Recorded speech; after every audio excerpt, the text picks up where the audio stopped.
بسم اللہ الرحمن الرحیم۔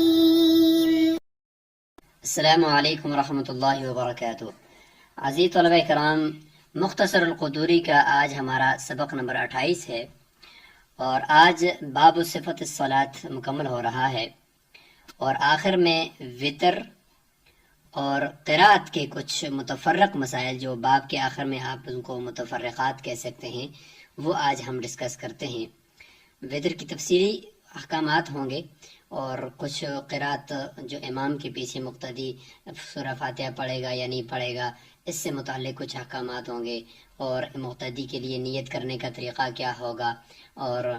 اگر ہم نماز کے اندر سورہ فاتحہ پڑھنے کے بعد کوئی سورت ملاتے ہیں تو اس کے لیے کسی متعین صورت کو ہونا ضروری ہے یا کوئی بھی جگہ سے ہم پڑھ سکتے ہیں، تو اس سے متعلق کچھ انشاءاللہ ڈسکس ہوگی۔ اسی کے ساتھ ہمارا یہ باب صفت الصلاۃ مکمل ہو جائے گا، پھر ہم آگے دوسرے باب کی طرف چلے جائیں گے، ایک اور باب کی طرف، باب الجماعہ کی طرف چلے جائیں گے۔ تو چلیں سب سے پہلے ہم عبارت پڑھیں گے اور اس کے بعد انشاءاللہ مختصر تشریح ہوگی۔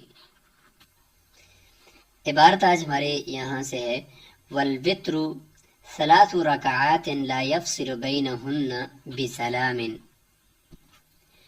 ويقنت في الثالثة قبل الركوع في جميع السنة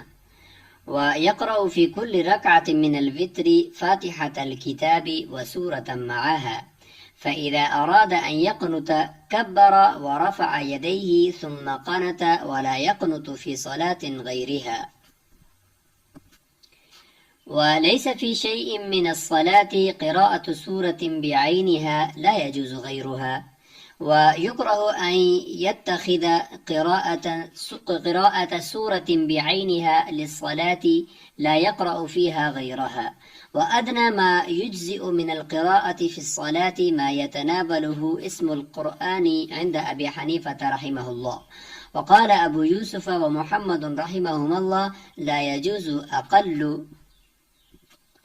من 3 آيات قصار أو آية طويلة، ولا يقرأ المؤتم خلف الإمام، ومن أراد الدخول في صلاة غيره يحتاج إلى نيتين: نیت الصلاة و نیت المتابعة۔ تو یہاں پر ہمارا یہ باب مکمل ہو رہا ہے، ہم ابھی اس کی تشریح کریں گے۔ تو جیسے کہ آپ حضرات کو معلوم ہے کہ اس باب کے ہم نے شروع میں 4 ابحاث کی تھی، تو یہاں سے چوتھی بحث شروع ہو گئی ہے، جسے ہم کہہ سکتے ہیں کہ یہ وطر کے احکامات یہاں سے شروع ہو گئے ہیں۔ تو یہ ہے چوتھی بحث ہماری۔ والوتر 3 رکعات لا يفصل بینہن بسلام، کہ وطر یہ 3 رکعات ہیں، لا يفصل بینہن بسلام، کہ ان کے درمیان، ان تینوں رکعات کے درمیان سلام کے ساتھ کوئی فصل نہیں کرے گا درمیان میں، یعنی ان کو ایسا نہیں کرے گا کہ احناف کے نزدیک یہ مسلک ہے کہ 2 رکعت کے بعد سلام پھیر دے اور 1 رکعت پھر اکیلی پڑھے، ایسا نہیں ہے، بلکہ ایک ہی سلام کے ساتھ، یعنی آخر میں ہی اکٹھا سلام پھیرنا ہے، اور اسی ساتھ اس نے 3 رکعات پڑھ دینی ہے، جس طرح مغرب کی نماز پڑھی جاتی ہے۔ لیکن فرق یہ ہے کہ مغرب کی نماز میں آخری جو رکعت ہوتی ہے اس میں قرات میں صرف سورہ فاتحہ پڑھی جاتی ہے، لیکن اس میں سورہ فاتحہ کے ساتھ سورت بھی ملائی جائے گی، اور تیسری رکعت میں سورت ملانے کے بعد رکوع سے پہلے ہاتھ اٹھا کر کانوں تک لے جانا ہے اور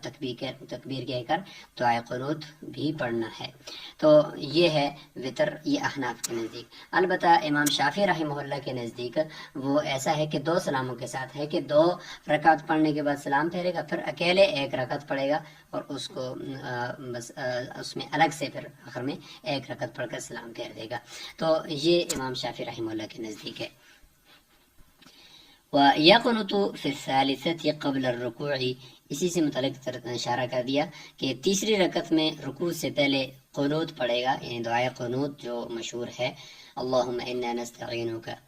ونستغفرک ونؤمن بک ونتوکل علیک، یہ آخر تک پڑھے گا۔ فی جمیع السنہ، یہ بھی احناف کا مسلک ہے کہ پورا سال یہ پڑھے گا وطر کے اندر، عشاء کے بعد جو وطر ہوتے ہیں ان کے اندر پڑھے گا، جبکہ امام شافعی رحمہ اللہ کے نزدیک ایک تو یہ کہ وطر یہ فجر کے اندر دعائے قنوت پڑھے گا اور رمضان المبارک کے آخری عشرے کے اندر پڑھے گا، تو یہ ان کا یہ مسلک یہاں پہ اس حوالے سے اس طرح ہے۔ جبکہ احناف کے نزدیک ظاہر ہے کہ ہر ایک کے اپنی جگہ پر دلائل ہیں، ہم اس تفصیل کی طرف نہیں جائیں گے، جبکہ احناف کے نزدیک جو دلائل ہیں ان کے نزدیک راجح ہیں تو وہ یہ ہیں کہ پورا سال پڑھے گا۔ بہرحال وَيَقْرَأُ فِي كُلِّ رَكْعَةٍ مِّنَ الْوِتْرِ، اور وطر کی ہر رکعت کے اندر قرات کرے گا، یعنی پڑھے گا فاتحۃ الکتاب، سورہ فاتحہ کو بھی، وسورۃ معها، اور اس کے ساتھ سورت کو بھی ملائے گا۔ فَإِذَا أَرَادَ أَن يَقْنُتَ، پھر جب دعائے قنوت پڑھنے کا ارادہ کرے گا، کبّر، تو تکبیر کہے گا۔ ظاہر ہے کہ تکبیرات انتقالات اسی کے لیے ہوتی ہیں کہ ایک رکن سے دوسرے رکن کی طرف منتقل ہونے کے لیے وہ تکبیر کہی جاتی ہے، تو یہاں پہ پہلے قرات ہو رہی تھی اور اب دعا ہو رہی ہے، دعائے قنوت پڑھی جا رہی ہے، تو یہ بھی ایک انتقال ہوا قرات سے دعا کی طرف، تو لہذا یہاں پہ بھی تکبیر کہنی چاہیے اور یہ تکبیر بھی واجب کہلائیے۔ ورفع یدیہ، اور ہاتھوں کو اوپر اٹھائے گا، ثم قنت، اور پھر دعائے قنوت وہ پڑھے گا۔ ولا يقنط في صلاة غیرها، کہتے ہیں کہ یہ جو صلاۃ وتر ہے اس کے علاوہ کسی اور نماز کے اندر دعائے قنوت کو نہیں پڑھے گا۔ تو یہاں تک وتر کی بات مکمل ہو گئی تھی۔ اب یہاں سے باب کے آخر میں کچھ متفرقات ہوتے ہیں، ہر باب کے آخر میں، تو اس باب کے آخر میں بھی کچھ متفرقات ہیں۔ ان میں سے سب سے پہلا یہ توابع الباب بھی اس کو کہا جاتا ہے، تو سب سے پہلا مسئلہ، تین مسائل یہاں پہ ڈسکس کریں گے قرات سے متعلق۔ اس میں سے سب سے پہلا مسئلہ ہے کہ کسی نماز کے لیے کسی صورت کو متعین کر دینا، خاص کر دینا کہ بس اسی صورت کی ہی میں تلاوت کروں گا، جیسے کہ سورہ اخلاص کی تلاوت بہت زیادہ لوگ کر رہے ہوتے ہیں، یا ایک ہی صورت کو بس امام بھی ایک ہی صورت کو خاص کر رہا ہے اور وہ یہ سمجھتا ہے کہ جائز نہیں ہے میرے لیے کوئی دوسری صورت کا پڑھنا اور اسی صورت کو ہی میں اس میں پڑھوں گا۔ تو ایسا کرنا کہ بھئی صرف ایک ہی صورت کو اپنے اوپر فرض کر دیا جائے اور اس کو انسان فرض سمجھ رہا ہو اور اس کے علاوہ کو وہ جائز نہ سمجھتا ہو کہ بھئی اس کی میں قرات کرنا جائز نہیں ہے، تو یہ تو بالکل درست نہیں ہے۔ تو یہاں پہ عبارت کا پہلا حصہ اس سے متعلق ہے کہ وَلَيْسَ فِي شَيْءٍ مِّنَ الصَّلَاةِ، کہ نماز میں سے کسی ایک نماز کے اندر بھی ایسا نہیں ہے کہ قراءۃ سورۃ بعینھا، کہ متعین کسی صورت کی تلاوت کی جائے، قرات کی جائے، لا یجوز، اس طور پر کہ جائز نہ ہو، غیرھا، اس کے علاوہ کوئی دوسری صورت۔ تو یہ کسی صورت میں بھی ایسا کرنا اور اس کو فرض سمجھنا کہ میں یہی صورت ہی پڑھوں گا، اس کے علاوہ میرے لیے جائز نہیں ہے، ایسا تو بالکل نہیں ہے۔ اور فرمایا کہ ایسا کرنا بھی مکروہ ہے، وَيُكْرَهُ، ایسا کرنا بھی مکروہ ہے کہ أَن يَتَّخِذَ قِرَاءَةَ سُورَةٍ بِعَيْنِهَا، کہ کسی ایک صورت کو خاص کر دے، متعین کر دے، للصلاۃ، نماز کے لیے۔ اب ایسا تو نہیں ہے کہ وہ اس کو جائز نہیں سمجھ رہا کہ میں اس صورت کے علاوہ کوئی دوسری صورت نہیں پڑھوں گا، ایسا نہیں ہے۔ پہلے جملے میں تو یہ تھا کہ دوسری صورت کسی کو پڑھنا جائز ہی نہیں سمجھتا، اب اس میں یہ ہے کہ جائز تو سمجھتا ہے کہ پورے قرآن سے پڑھنا چاہیے، لیکن پھر بھی اس کے باوجود ایک ہی صورت کو بار بار پڑھ رہا ہے، بار بار پڑھ رہا ہے اور دوسری کو پڑھتا نہیں ہے۔ ایسا نہیں کہ دوسرے کو ناجائز سمجھ رہا ہے، پڑھتا نہیں ہے، تو لا یقرأ، اور پڑھتا نہیں ہے، فیہا غیرہا، اس میں کسی دوسری صورت کو نماز کے اندر نہیں پڑھ رہا، تو یہ بھی مکروہ ہے۔ دوسری صورتوں کو پڑھنے کو ناجائز سمجھنا یہ تو جائز ہی نہیں ہے، اور دوسری صورت کو نہ پڑھنا، ویسے ہی نہ پڑھنا، عادت بنا لی ہے ایک صورت کا پڑھنا، یہ بھی مکروہ ہے۔ البتہ کہ جب کوئی آدمی کبھی کبھار درمیان میں کوئی اور صورتوں میں پڑھ لیتا ہے، لیکن اکثر اوقات ایک دو صورتیں اس نے متعین کر لی ہیں، جیسے کہ جمعے کی نماز میں یہ ہو کہ سورہ اعلیٰ اور سورہ غاشیہ پڑھی جائے، اور حضور صلی اللہ علیہ وسلم کا معمول بھی تھا، تو کوئی آدمی اس کو پڑھتا ہے لیکن کبھی کبھار جمعے میں کوئی اور صورتیں میں پڑھ لیتا ہے، لیکن اکثر اس کو پڑھتا ہے، تو یہ تو ٹھیک ہے، لیکن درمیان میں کبھی کبھار کوئی دوسری صورت پڑھ لی، لیکن مسلسل یہی پڑھتے رہنا ساری زندگی اور دوسری کو نہ پڑھنا، یہ پھر مکروہ ہو جائے گا۔ تو ان دو جملوں کو بظاہر تو ایک لگ رہے ہیں، تو اس طریقے سے ہم فرق کر سکتے ہیں کہ پہلی میں دوسری صورتوں کو ناجائز سمجھ رہا ہے اور دوسرے جملے کے اندر یہ ہے کہ ناجائز تو نہیں سمجھ رہا لیکن عادت بنا رہی ہے ایک ہی صورت کو پڑھنے کی۔ وَأَدْنَى مَا يُجْزِئُ مِنَ الْقِرَاءَةِ، یہ دوسرا مسئلہ ہو جائے گا کہ کتنی قرات نماز کے اندر پڑھی جائے اور وہ قرات کی جائے اور قرآن مجید کی وہ آیت یا وہ حصہ تلاوت کر دیا جائے، تو جس سے ہم کہہ سکتے ہیں کہ یہ قرات کے لیے کافی ہے۔ فرمایا کہ ادنا ما یجزئ من القراءتی، کہ وہ کم سے کم مقدار، ادنا ما وہ کم سے کم مقدار یجزئ من القراءتی فی الصلاۃ، جو قرات کے لیے یعنی قرات کے اعتبار سے وہ نماز میں کافی ہو جاتی ہے، یجزئ کافی ہو جاتی ہے، وہ کتنی ہے؟ ما، وہ قرات اتنی ہونی چاہیے کہ یتناولہ اسم القرآن عند ابی حنیفہ رحمہ اللہ، کہ امام ابو حنیفہ رحمہ اللہ کے نزدیک اتنی ہونی چاہیے کہ جس کو قرآن کا نام شامل ہو، یتناولہ اسم القرآن، قرآن کا نام یعنی اس کو قرآن کہا جائے کہ اس بندے نے قرآن پڑھا ہے، اتنا ہو۔ مثال کے طور پر وہ فرماتے ہیں کہ اتنا تو ہونا چاہیے کہ کوئی آدمی ایک آیت پڑھ رہا ہے تو اس آیت کے دو لفظ، دو ورڈ اس کے اندر ہونے چاہیے، جیسے کہ ثم نظر، یہ اگر کوئی پڑھ لیتے تو امام صاحب فرماتے ہیں کہ یہ تو فرض تو اس کا پورا ہو گیا، اب واجب جو ہے وہ کیا ہے، وہ الگ سے ہے، تو امام صاحب فرماتے ہیں کہ اس کی فرض قرات کم از کم یہ پوری ہو جائے گی۔ اور اگر کوئی آدمی صرف ایک ہی ورڈ والی یا ایک ہی حرف والی آیت پڑھتا ہے، جیسے کہ قرآن مجید کے اندر حروف مقطعات ہیں، صاد ہے، نون ہے، قاف ہے، اگر کوئی یہ صرف پڑھ لیتا تو اس میں یہ ہے کہ اس کو پھر یہ نہیں کہا جائے گا کہ اس نے قرآن پڑھا ہے، کیونکہ یہ تو ایک ورڈ اس نے ایک حرف پڑھ لیا، ایک حرف پڑھ لیا اس نے، تو یہ نہیں کہا جائے گا۔ تو امام صاحب فرماتے ہیں کہ کم از کم اتنا ہو کہ اس کو قرآن کا نام دیا جا سکے، یعنی ایسی آیت ہو کہ جس کے اندر کم از کم دو لفظ تو ہونے چاہیے۔ وقال ابو یوسف و محمد رحمہم اللہ، طرف صاحبین رحمہم اللہ فرماتے ہیں لا یجوز اقل، جائز نہیں ہے کم، کس سے کم؟ اقل من 3 آیات قصار، یعنی 3 چھوٹی آیتوں سے کم یہ قرات کرنا یہ کافی نہیں ہے، او آیتا طویلتا، یا ایک لمبی آیت سے کم، یعنی اگر قرات کرے گا تو اس میں یہ کہ صاحبین کے نزدیک کم از کم اگر چھوٹی آیتیں پڑھ رہا ہے تو پھر 3 ہونی چاہیے، چھوٹی آیتیں کم از کم 3، اور بڑی آیت اگر لمبی پڑھ رہا ہے تو جیسے آیت الکرسی ہے یا اس کی طرح کی کوئی اور آیت ہے 2-3 لائنوں کی، تو وہ پھر ایک ہی آیت بھی کافی ہے، اس سے کم کافی نہیں ہے، یجوز بھی ہے اور بعض عبارتوں میں یجزئ بھی ہے۔ تو یہ ہے، تو اس میں آپ یہاں پہ یہ بھی سمجھ لیں کہ قرات تقریباً 4 قسم کی ہے نماز کے اندر۔ ایک قرات تو ہے وہ فرض ہے، ایک قرات کو ہم فرض کا نام دیتے ہیں، تو فرض قرات تو وہی ہے کہ وہ کم از کم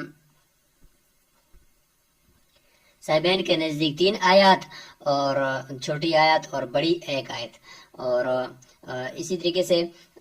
امام صاحب کے نزدیک وہی کہ کم از کم ایسی آیت ہو جس کو ہم قرآن کا نام دے سکیں، یعنی 2 الفاظ تو کم از کم اس میں ہونے چاہیے، یہ ہے فرض قرات۔ یعنی اس میں یہ نہیں کہ سورہ فاتحہ الگ فرض ہے اور سورت ملانا الگ فرض ہے، نہیں، بلکہ مکمل جو مطلقاً قرات کرنی چاہیے فرض قرات تو وہ یہ ہے۔ واجب قرات پھر یہ ہے کہ سورہ فاتحہ بھی پڑھی جائے اور اس کے ساتھ سورت بھی ملائی جائے، اور